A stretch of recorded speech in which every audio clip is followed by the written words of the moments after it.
When I left the house, it said 47 degrees. At least I got up to 54. Tire lights on. I've been unburdened by what has been, and Dunkin' Donuts is apparently closed for remodeling. I'll be okay.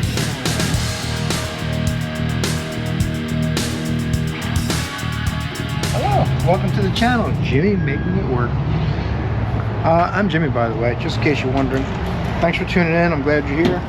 We're going to spend a day in the shop, or just outside the shop on this back pad, fixing this Chrysler 300 maybe. I don't know. We'll put some clips in so you know what's going to happen in the shop in this video, or what's going to happen in the shop today. Starting off the week strong. Chevrolet Avalanche with an airbag light on. Z car from last week. Well, we got quite a bit of things going on. A lot of cars in the parking lot out there waiting for us when we first got here. Katie beat me here today. Looks like I'm rolling in a little late. Dunkin' Donuts is closed for remodeling. I'm kind of sad. We're gonna figure what we're gonna do for coffee this morning. Might have to have the house coffee. I can't believe how cold it is. It's not natural. It's not supposed to get cold in Florida. Like, it does happen every year though, so just a shock when it first does start to happen. I can see my breath. Let's hope the weather's nice where you're at. We left off last week starting to pull this bumper off and found out it was glued on in some spots and that the car's been wrecked pretty bad. But we're still going to put all these parts on that car. The headlight, I was wondering why we were changing it. I found out the LEDs don't work, so that new headlight will fix that, right? So let's finish getting this place open up, do our best to learn a thing or two, have some fun, and stay warm. Stay tuned. Oh, we got a hot rod alignment. Starting off the week strong. 2004 SSR. Customer says it pulls to the left and they want a wheel alignment. I thought these were really cool years ago when they first came out. And then I saw them in person and I was like, whoa, it's way bigger than I thought. It's basically a, let's let the key chime stop. 30,344 original miles. Got ticking actuators. That'll time out and stop. Anyway, I thought these were super cool when they came out. The design was like all retro and everything, and then I saw one in person. I was like, wow, that thing's really big. They shouldn't be so big, but it's the only way they could fit it on a Chevy Trailblazer truck chassis. Someone just drove in behind me and almost clipped my rear bumper. I'm trying to get out of the spot and they're blocking me now. It is a short week. We're only working 3 days this week because of Thanksgiving. You guys will be seeing the videos later on, because you guys know, most of you, I'm sure by now, that I record all week and then edit all on the weekend, so they're about a week later. So we'll see what we got to do. We got 3 days worth of videos, and oh, he's picking somebody up. That's what I'm waiting for. Waiting for someone to leave. Must be an Uber. Okay. We'll come back once I get this thing in the alignment, right? Hey, you know what? Everyone's rowing their own boat. I can't help it if he only has one oar and he's going in a circle. That is a-okay. Something you might want to pay attention to. I'm going to show you why he wants a wheel alignment. Watch the steering wheel. You know what causes that? I'll give you one guess. It's made out of rubber. So he must have a vibration and a pretty bad pull. Probably a bad left front tire, but we'll see. Most of the time when somebody wants an alignment, it's because there's something else wrong. I'm actually having a hard time getting this thing to go straight on the rack. The tire's so bad. All right, let's lift it up and take a look. We're gonna give it a love rating of 4. Something with 30,000 miles on it. Come on, man. It smells like cigarettes too, but that's not my problem. Well, there's definitely some tire issues going on. They clipped a pothole or something here, curb. There's a chunk out of that sidewall and the wheel matches, so they must have smashed into something good enough to separate the tire. Plus the tires are old. There's a date code on them too. Made in Korea, 225 45 19s, 2017. So the tires are 8 years old basically. almost. Let me lift it up and we'll spin them and we'll see just how bad they're out around. I'm guessing this left front one's got a pretty good skip in it. I don't know if you can see that, but it's got a good skip in it. And by the time you can see it by eye without any weight on it, it's really bad. So I need some tires. You can see right here, this cut, that's dry rot. And I'm gonna do the inspection on this car as well. It needs wipers, and that low mileage, it sits a lot, and the rubber still ages whether you drive it or not. We are all GM so far today while they work on the tire estimate and some other little things I found on the SSR 2004 Chevrolet Avalanche with an airbag light on. Let's get the scanner, take a look inside. Intelligent Diagnose. We're going to connect the Launch Pro TT. 327,164 miles. And there's quite a bit going on in here. So, we're going to give it a 3. Although it's old, huh? This thing's 2004. Let's give it a 4. Let's be generous. Start the day off with a lot of generosity. 2005. Uh-oh. Maybe not. Let's see. He said the airbag light's not on this morning, but it's been on. Comes on and off. Usually on these, clock spring. Could also be an airbag itself. I'm going to say base radio since it's aftermarket, so we don't want to try to talk to it. Manual AC, dual zone. Let me get these two shaking hands. We'll take a look at some airbag codes, and we'll see what other kind of codes it has while we're in here. That's impressive. 20 years old, 327,000 miles. One code. Driver frontal deployment loop open. No other codes in any modules. That's pretty cool. So B0026 is the code number.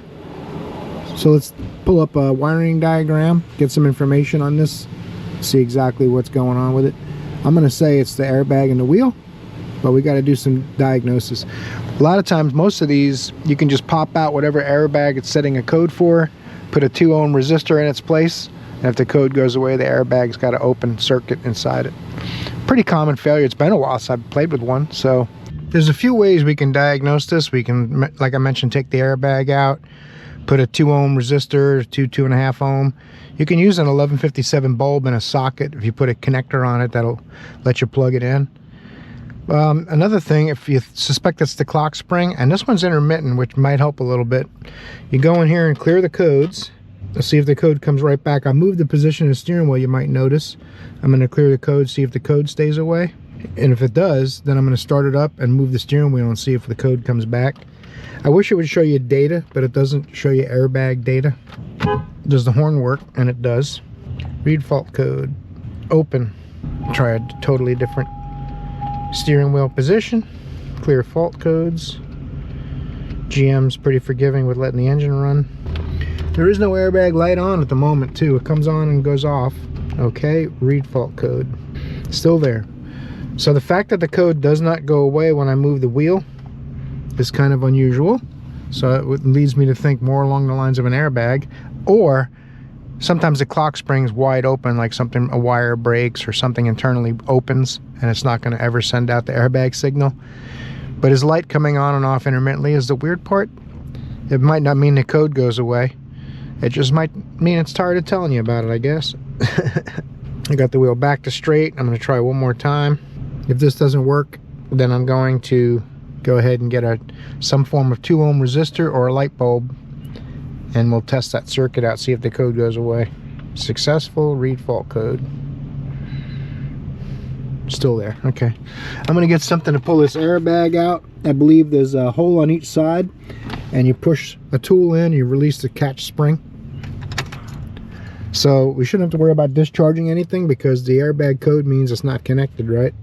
So discharging the battery and whatever, disconnecting the battery, well, it shouldn't have any effect. That little hole right there is where the release is. That's that. Now,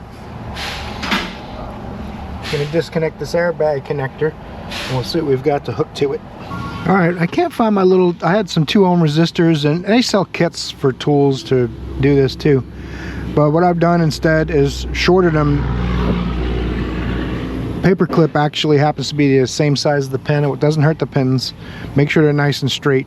So now I'm going to see if I get a shorted code instead of an open code, since I can't find my 2 ohm resistors. Doesn't hurt anything. You're not going to cause the airbags to go off. You're just tricking it from being open to shorted. So we'll go out here. We'll clear codes. If I get a different code now, then I know the problem's in the airbag. If the code's the same, it says open. Obviously, I've got them shorted. It's either the clock spring, and there's a lot of people having problems with this connector C221 in the kick panel. I do have my key on, all that stuff's good. There it is, successful. Read fault codes. Left front loop resistance low. So that's a new code, although resistance low means shorted, right? So there's no resistance, it means you have a good connection. Just for my own peace of mind, I'm going to do a clear codes again. Won't make you wait the whole time. I'll clear codes again, read codes, see what I have again, make sure I have those 2 codes. I'll pull the paper clips out, repeat the process, see if I go back to my other code. What's weird about this one is a 2-stage airbag. Not a single stage has 1 connector, 2-stage has 2. So it's made so that if you're sitting really close, it has 1 stage. If you're sitting further away, it has a 2nd stage. It's more aggressive. Read fault code. Okay, now I'm going to turn the key off, take these out, back, clear codes again. That's a whole host of new codes. Voltage out of range, open, resistance low. That's all right. This ignition passed, sense cleared, passed. This ignition passed, sense cleared, not ran, passed, not ran, passed, not ran. Clear fault code.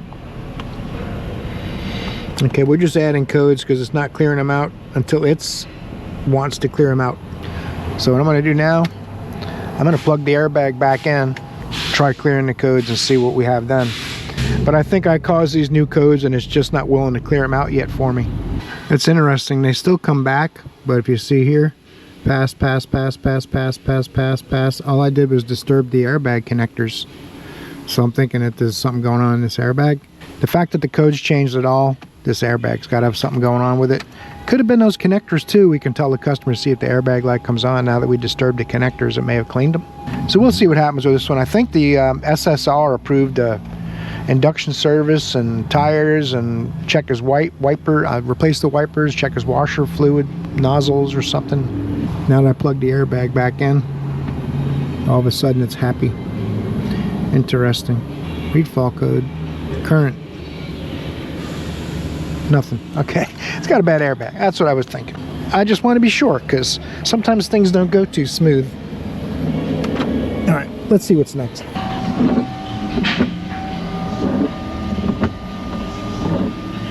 Not sure what he's talking about. He said check the windshield washers don't spray. They come out of the wipers. Maybe he wants them to spray a little more than they do. He means, the heck kind of contraption is that? Someone changed the wiper blades and put the ones that aren't for this car on it. So then they tie wrap the part of the washer blade arm that they didn't have on the, I think it's supposed to be above, and sprays this way. So now it's just kind of wets the windshield. That must be what he's talking about. They work, but they don't spray. So, and the tie wraps are an indication something's not right. All right, let's go have a chit chat with Paul Harvey and the folks, and I know he approved the wiper blades, so maybe we'll get the correct ones and this will be different. We'll see. Lucy, you got some explaining to do. What has happened here is this takes a special wiper blade. You're supposed to just do the refills, but if you do the whole thing, this isn't in it, because the original ones, this was in a molded housing. So someone replaced them with the conventional blades and tie wrapped it in. But there is an updated arm that has a nozzle right around here, and it sprays, might even be a little further down, and it sprays on the windshield as the arm wipes. It's basically from a 2006 or so SSR. So they're going to look into seeing if we can change out these arms. Then it'll take conventional blades and you won't need this nonsense on there. So we'll see what happens with all that. All right, we're going to mess with this Chrysler a little bit until some parts come in for some other things. And it was a bear to get this off of there, but it doesn't really seem to fit right. I think everything's a little pushed back. I had to get the latch loose. This handle kind of holds this, and it's going to be a little bit of a fun. I was letting you guys charge up a little bit in the meantime, but you have to take that off because this blocks the last 2 bolts that hold this front bumper on. Uh-oh. Can't do that either. I have to get it open in. The last one I did, I just used a buzzkill gun and came right out. I think it might have been bolted in the back. Maybe it was because it was a different year. I'm not sure if it's collision related silliness or just silliness in general from Bill and Bob.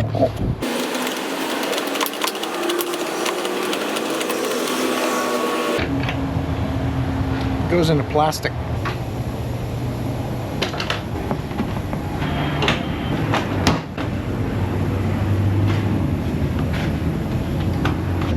Alright, we have got a bumper brace. This is not installed correctly or anything. It goes kind of like that, and it's supposed to be a push pin in here. Oh, this normally goes over here, but I think since everything's kind of bent so bad, they just kind of shoved it in there and put the bumper on. Someone did not exactly put a lot of love and attention to detail in here. Guess that's why the headlight doesn't work right.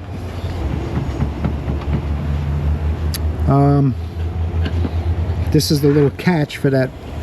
I guess this hooks into here, so you don't have to take this all the way out really, although it kind of locks itself in. I think there's supposed to be 2 bolts in there, and it spreads the plastic open and it's behind it when you put that screw in. And it's supposed to all pop out with the fender and be attached to the fender, I believe, or bumper. I believe it's supposed to be attached to it, but it no longer is. So now I'm not sure why everything just is ridiculous lately. Why is that? Is it ridiculous by you? Only me. Must be me. 8mm. Pull this away, we can see where the connectors are. I might be able to get them from the back if I take the airbox out, but since we're changing the headlight, no point taking the airbox out too, I think, unless I have to. 8mm. It's not supposed to be separate. Oh my goodness, I hope I can get the new headlights on. I hope this stuff's not bent between the bolts or something. I'm guessing it was a used car lot. They gave somebody $500 to fix it so they could resell it or something. That's usually how cars that look like this happen.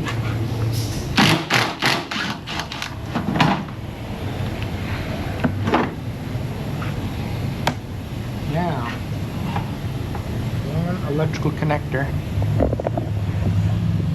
right there. I know why the headlight doesn't work. Also means they bought this car this way. And you know, the insurance company tries to take from you when they can, and then you try to take from the insurance company when you can. I guess it's just the way of the world. I'm terribly naive. And even if I bend this back where it goes, there's no hole for it. Not on this side either. I wonder if it... Let's put a light on. You see a little better? This hole, I wonder if this is on upside down. It's supposed to go like this. What do you think the odds are of that? Bolts are missing from the bumper.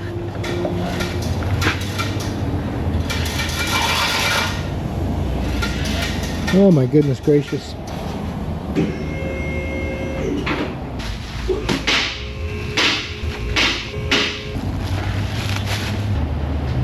Well, that's fancy. Fancy? I'm sure it's not going to come back off. Now, hopefully these bolts line up. We'll see. Hey, look alright. That's not so bad. What's the big deal, Jimmy? Go ahead, baby. See this? Oop. See that?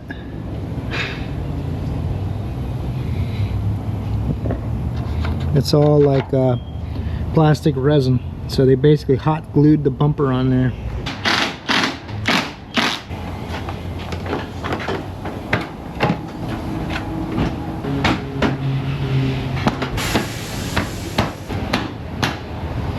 It's fine. It's fine. Don't worry. Oh my goodness, body shop stuff. If it was done correctly, it wouldn't be a big deal. But once it's all butchered like this, then every time something's worked on, it's got to be re-butchered. You can't get the... man, that magnet is badass. That's our fender gap. You saw before it had that. And this starts to bulge as this bracket pulls it in. And then it only pulls it in so far. Everything kind of stretches. This is pulling on the headlight. So everything's kind of tweaked. The whole front end's tweaked out of place. I mean, I think I bellyached about it enough. Someone's going to point out how much I'm complaining, I guess. It just feels so...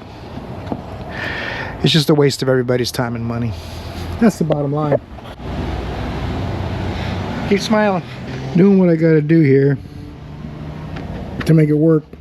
I got a drill. They had left all of these out because you can't line them up really well. And you can see some of them, I put this in and it forced itself back out.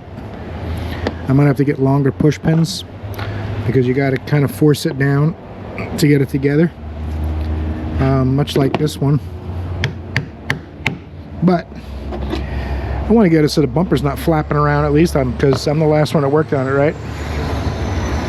Of course, I did show everybody before I took it apart, and I got video evidence, you guys. I just put it back as high as it'll go because this hits otherwise. We're gonna have to see how the hood closes. Go from there. On this, I'm just gonna, there's supposed to be screws in here. They didn't put any screws in it. At least if I put some screws in there, it might hold it. But what they had better, though, I won't be able to get that gap tighter. But of course, this one ain't going anywhere either. I think this will hold this bumper okay. It wasn't even bolted in before at all, right? So that's an improvement. All right, little by little, I'm finding some push pins. You can see this doesn't fit right. This is pushed back quite a bit because the wheel liner doesn't line up, and not a lot of room in there for it to go anywhere. But I'm supposed to change the suspension arms too. I'm wondering how smoothly that's going to go. Am I going to find a bent arm and it won't go in the cradle or something? I shouldn't anticipate that, should I? I stay positive. We're going to do this hub bearing and axle too. So that's why we're doing the axle, I'm guessing. Let's get it. I think that's a 21 on the caliper bracket. We'll get this stuff out of the way.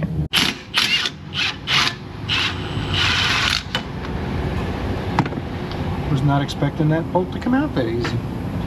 Everything's covered in grease. I should have put gloves on. This is one of those times I should have done it. We just got 2 cases of gloves now too. We got plenty of them. No excuse. Otherwise you get sent to no glove internet hell. I'm gonna grab a hooker doodle. That's my best attempt at hanging it up, but you know what I gotta do anyway is clean some of this grease off of here. I'm not gonna put it together all messy like that. It's just not how it works. Coil spring. That's better. I gotta put that splash seal underneath too, but I'm not gonna yet. Because if I'm taking these arms out, I'm not sure what happens with all those bolts in front. So I do want to take this ABS sensor out of here just in case. Not only was this car wrecked, but it also looks like it's from up north, or at least closer to up north.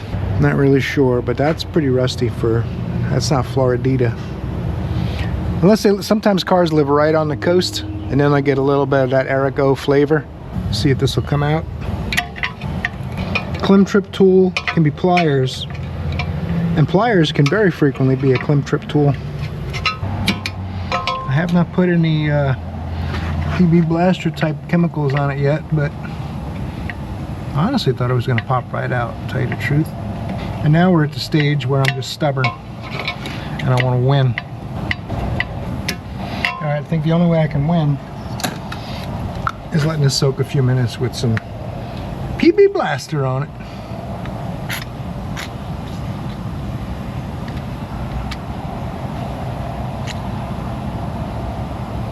I don't know if I can get to the hole behind here now. The hole's in the front. Sit a few minutes, and like magic, comes right out of there. That's just plastic on metal rust. That's kind of weird. All right, I'm gonna pop that out, and then I think there's some 13 somewhere in here, or maybe a Torx. Oh man, it feels like a Torx. It's covered in grease too.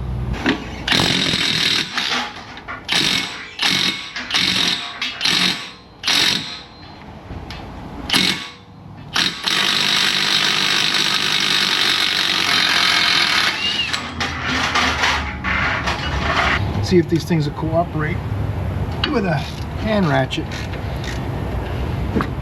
Then we'll switch to power tools. Might need an extension up here.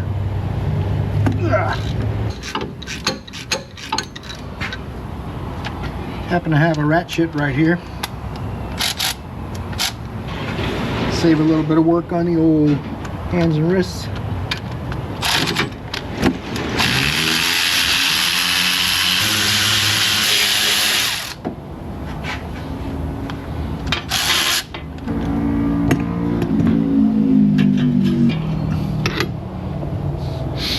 Maybe it's not Erico level rust after all. There's some surface rust. I wish the axle would fit out of that hole. That would be sweet, but since it won't, we'll get that upper ball joint apart. Uh-oh.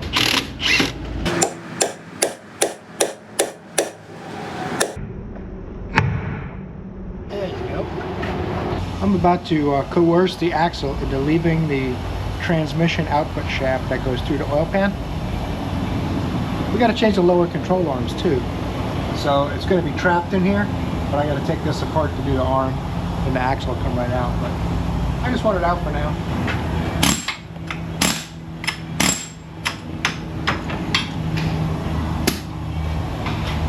Well, I feel better. We have our work cut out ahead of us too. That's where the axle comes through. Splined right there, by the way. To get these lower suspension arm bolts out, the rack and pinion has to come out of the way. Shouldn't be too big of a deal. I'm not going to brag yet, but I think if I take the bolts and nuts off of here, I can just slide it back enough to get the bolt out of there. Not sure, but we're going to find out.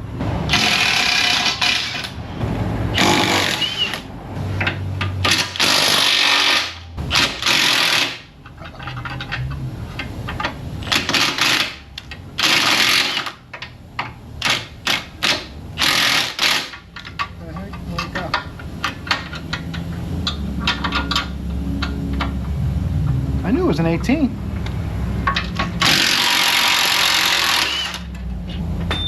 Gravity check. It just wanted to play hide and seek. I got a pole jack under here because my deal is I want the rack to go back about 3 inches or so. I'm leaving the intermediate shaft connected so I don't have to mess with that. But it can slide off the column probably. They usually aren't locked on, they're splined. So I got the pole jack so it'll go back and not down. That's the goal. We'll see what happens.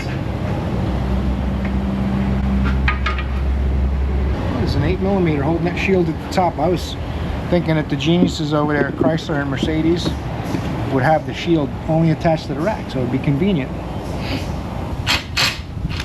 I told you it was an 8 and I left the 10 on my tool. Yeah, talk about stubborn. Come on now, play nice. No dessert. Now that's gonna flop around and be a problem, so I'm just gonna take it off. Set it in a safe place. Let's just say it was spectacular. Sorry I didn't have the camera on. Bolt and nut here. The bolt and nut came out of that side, and the last bolt holding it in is this one. I got it all loose, so I should be able to pull this arm out of here. I dropped the axle out so that the axle won't drop out on its own. I like to be in control of that kind of thing, except wasn't really in control of that. We'll see what happens on the other side. The other side though, I'm not going to take the upper ball joint off. So I did it on this side thinking I could sneak the axle out, and then when I couldn't, I figured I'd put it back together when I was done, right? Plus this did help let the rack relax a little bit more. So that's good news too, right?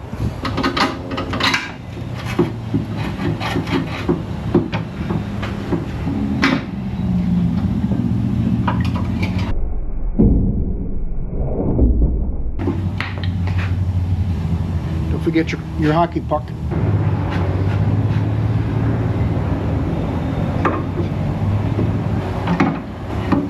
I gotta take a sweeper link down to go back in. Is that what you're telling me? Yep.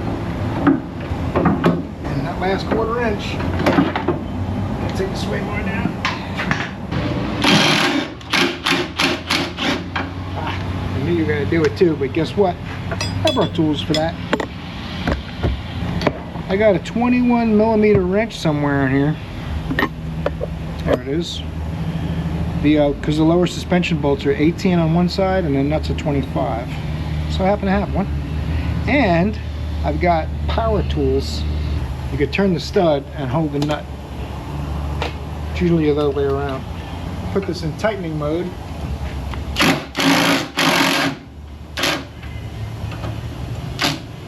That's that. Alright. Listen here, man. I'm trying to show my friend how easy this is. There it is. Alright. Now, where were we? Hockey puck. I shouldn't worry about that because I can move that later on, no problem.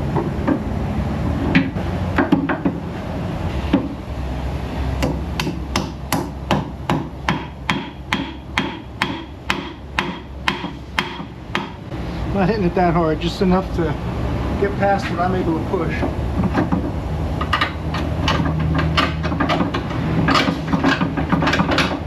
There is slight, looks like slots in the frame for camber and caster adjustment, I'm guessing, but they're not completely machined out. It looks like you got to get in there with a tool or something.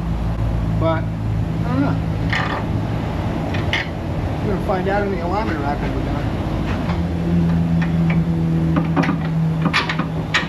You don't want it facing the other way, then you have to take the axle out, which I just happen to be doing this time, but normally not. You don't want to tighten these crazy tight unless it's at ride height, the suspension bushings. You guys might know if you've seen my other videos, but I am going to tighten them now, and then when I go in the alignment rack, I'll loosen them and tighten them back up. That way at least they're tight, right? I don't like leaving suspension bolts loose. If for any reason you get sidetracked, I'll tighten them and then loosen them again later.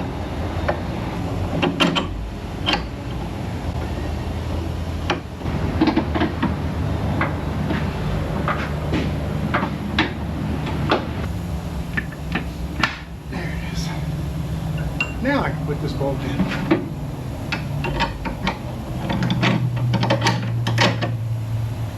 I'm hungry, but I'm going to snug that up before I go eat. Be amazed how fast I can eat. Watch.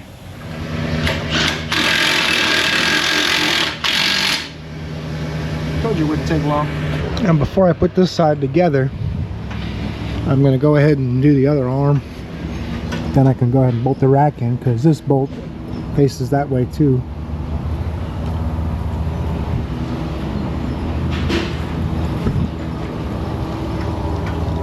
It's weird. This must be... No, it can't be. If it was bent closer together, the arm would have went right in, but it looks like it's closer to the frame here than it is on this side. Looks like there's more room over here, but must be just designed that way. That arm wouldn't have went in there. This whole thing's a beast. Don't try that with an inferior tool, kids. Actually, I just put some Craftsman power tools. Lowe's had such a good deal on them that I put them in my... I tagged those products in a few of my videos. They're definitely worth looking at.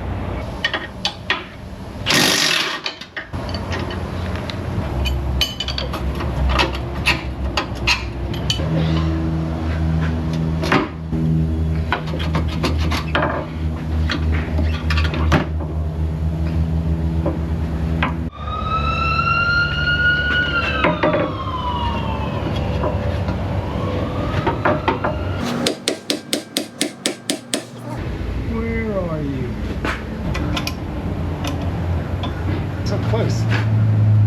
It is so close. A little bit of the persuader maybe.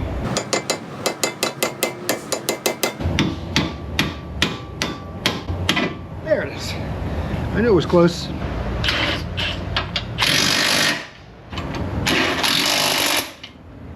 Got to pull the splines in to that strut fork.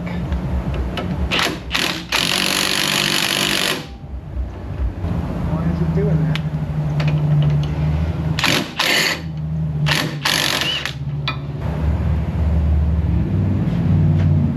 Maybe I have different nuts for that.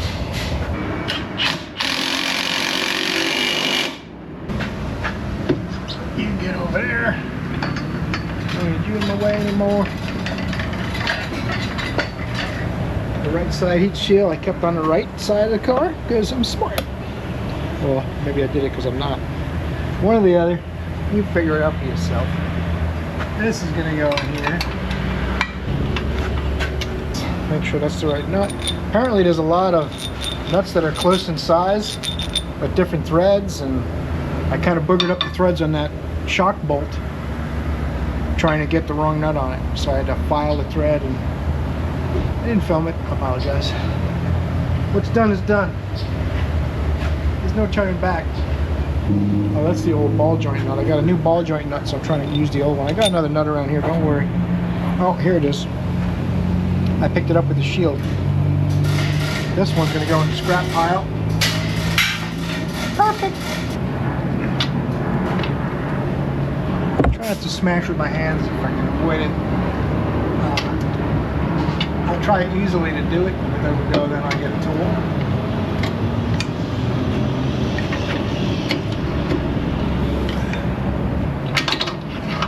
That'll work. One of those. Show who's boss a little bit, or maybe let it show me who's boss. Those are the only two possibilities. Someone comes out a winner and gets a chick at dinner. Oh, something's happening. There it is. Winner. All right, another way to do it.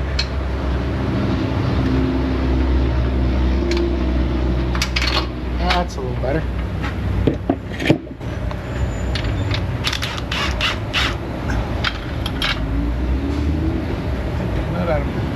All right, we're making progress. We might get this done today. I don't know if the alignment will get done today, but the heavy part of the work will get done today.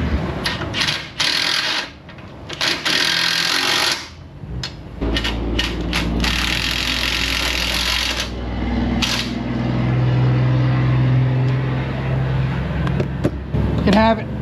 I got another one just like it. Oh, okay, never mind. I don't want to bust up the set.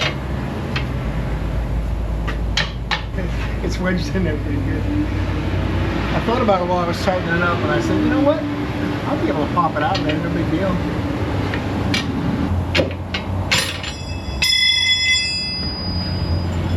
I kind of tested gravity on purpose. It doesn't count.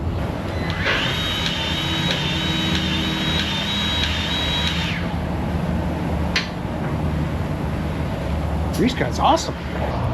My gear wrench slips on the grease fitting. I need to get it to turn just about 10 degrees more so it's facing away from this knuckle a little bit. I can't get grease in this one.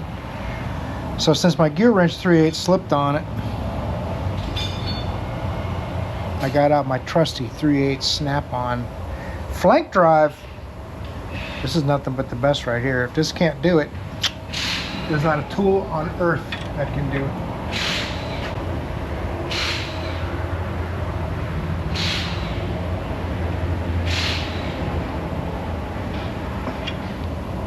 Worth every penny. If you're gonna buy any snap-on wrenches, just get the 3/8 and 10mm. Now, maybe we'll get grease in the ball joint. Watch for the boot to expand a little bit.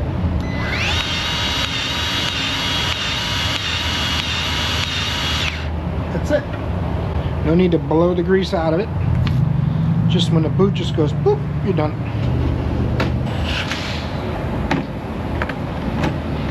Man, this car is so freaking tweaked. Plastic won't even conform. We're gonna make it work. That's all I'm saying.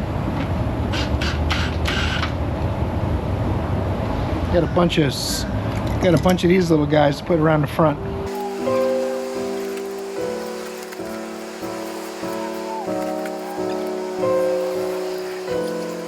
Got to get my flapper doodles into the thingamabobs.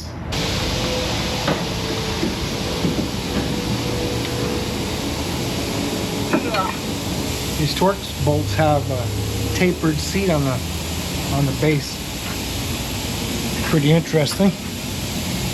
I guess it forces in the center. Oh, the other on. I usually test them first too, but I was too confident it wouldn't go backwards. I'm trying to make it look more complicated for the entertainment value. There's a lot to be said for watching struggle. People seem to enjoy struggle. And I'm good at that. What the heck is going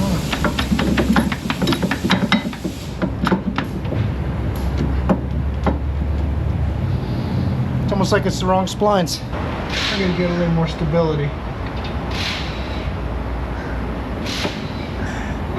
Then I think I'll be able to get it all buttoned up.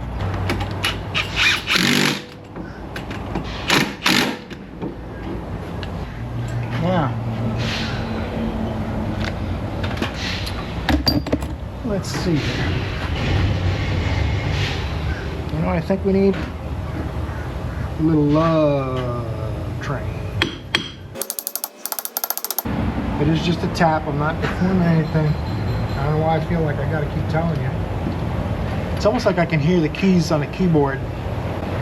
Or some people don't have, if you don't have the clicker turned off on your phone, I can hear. Seems like that, I don't know. Maybe I'm imagining it. My one gripe with this Milwaukee tool, you hit this lock by mistake a little too often. I wish it was further away.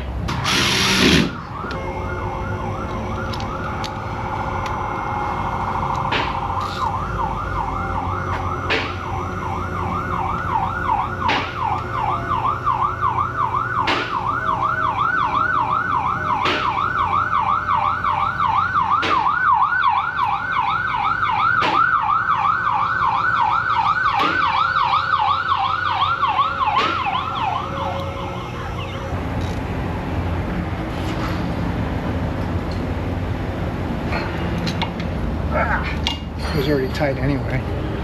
Just double checking.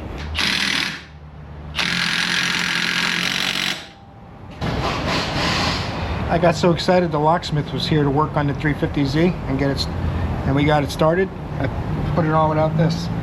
I didn't film that part because I'm not doing it, but I'll show you that it runs in a minute. Well, it won't be long for you. First I got to put this in. That's what happens when the body starts slapping from doing the wild thing.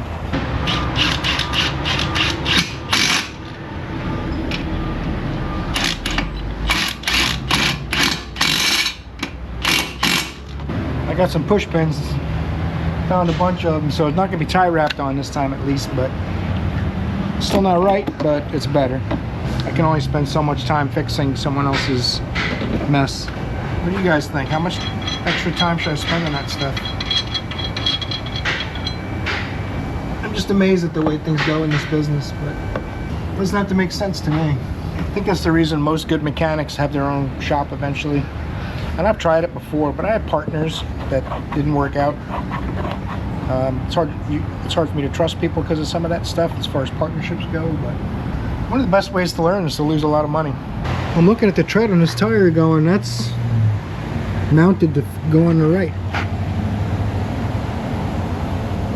So it's pointing that way. That's not the way it's supposed to point. Oh, this one too. This one's backwards.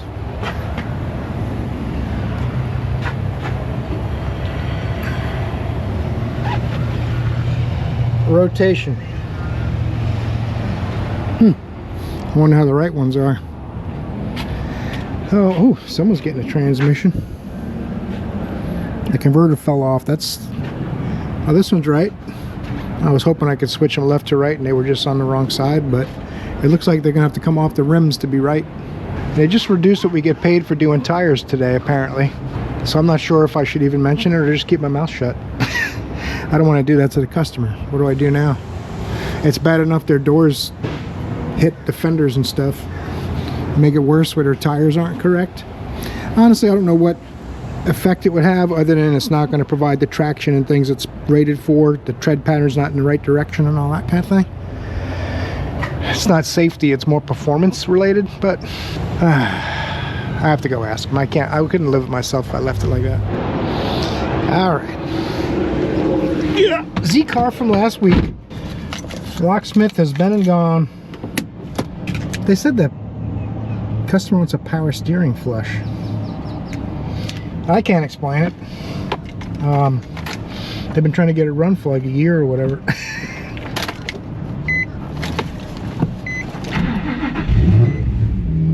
Power steering flush it is.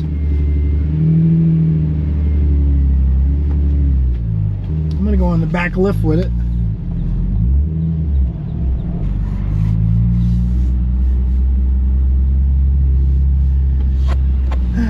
I gotta be careful in these potholes too.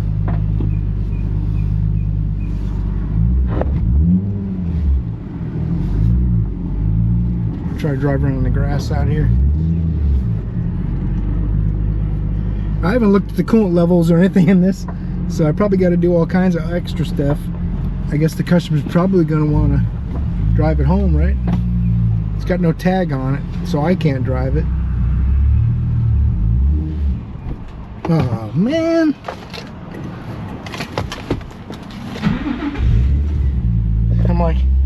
I'm laying flat trying to read. I don't know.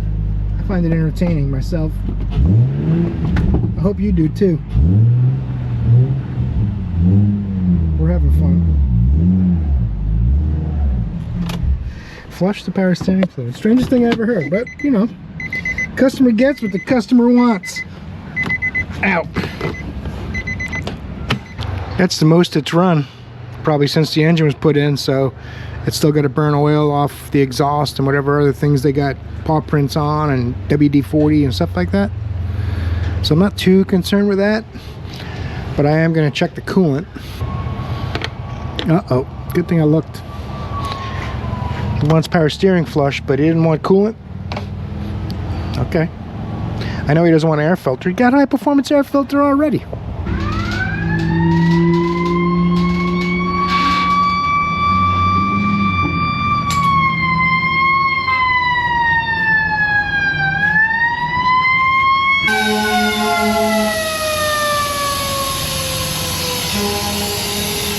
The way I flush these is I pull all the old fluid out, put fresh fluid in, run it, cycle the steering left and right a dozen times or so, pull the fluid out again, fill it with fresh fluid and run it. And we got a container, and I do it until the fluid gets really clean or that container's used up, whichever comes first.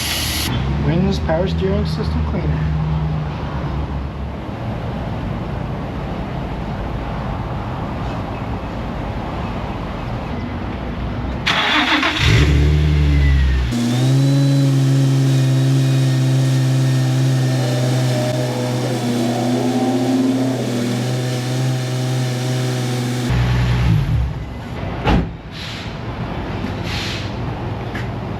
I gotta grab coolant before I get too carried away.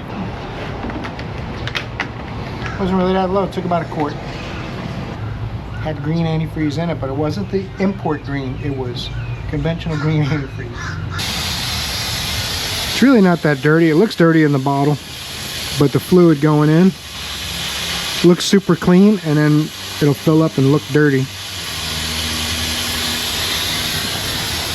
I'll show you what I mean. Get this nice and empty.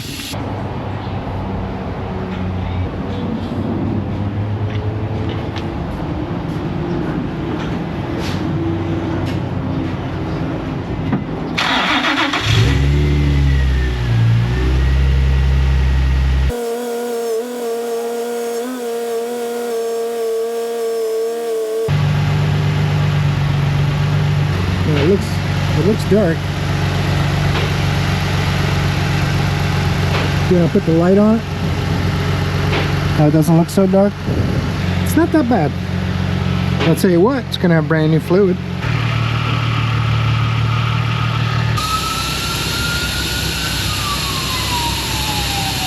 It's gonna be the fourth time I'm refilling it. Power steering fluid is good. Something is leaking. I'm gonna shut it off. We'll lift it up and take a look. Right there. A little split in the hose right here. Let me let him know. Let's see if he wants to mess with that.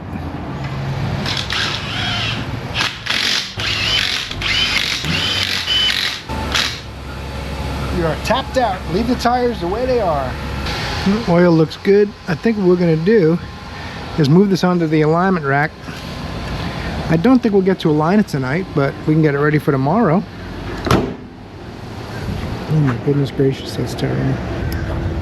Well, you guys already know I'm sad about the whole ordeal, so that's all I can do. Express a little bit of my sadness and leave it be. Make it work. Let's pump up the brakes. Key fob not detected. Okay. Push it with the key fob. That'll work. Got a good brake pedal. The window won't go up on the Nissan, the driver's window. I think the locksmith put it down. Can't say I blame him. But now it won't go up. I put it down the other day a couple inches and noticed I had to play with the switch to get it to go back up. But it finally went back up. But right now it won't. I gave it 10 minutes of playing and it didn't go up. So we might have to see if he wants to mess with that too. Got clean power steering fluid. Let's see if we can get his windows working and his coolant to stay in now. Alignment rack, here we come. All right, guys, we are closing it up for the day. Just a couple minutes away from pulling all these doors down and buttoning it up. Got a lot done today. I'm gonna finish up some stuff in the SSR when the parts and the tires get here too. More than anything, I'm glad you spent the day with me. I really enjoyed it. Hope you did too. Maybe you'll torque the like button before you head out. There's Black Friday deals going crazy everywhere, so make sure you check those. This will be after Thanksgiving. It'll be Cyber Monday. Check the links in the description for items from, we got sponsors by LazFit, Kaiweets, King Boland's helping us out a little bit with some items. So show them some love. It helps out the channel at the same time, and you can save some money with the discounts below. I'm trying to get anyone that works with the channel to use a discount code JMIW, Jimmy Making It Work 15, which would mean using Jimmy Making It Work gets you 15% off. Pretty easy to remember, right? So check those out. I hope I see you in the next one more than anything, because you're awesome.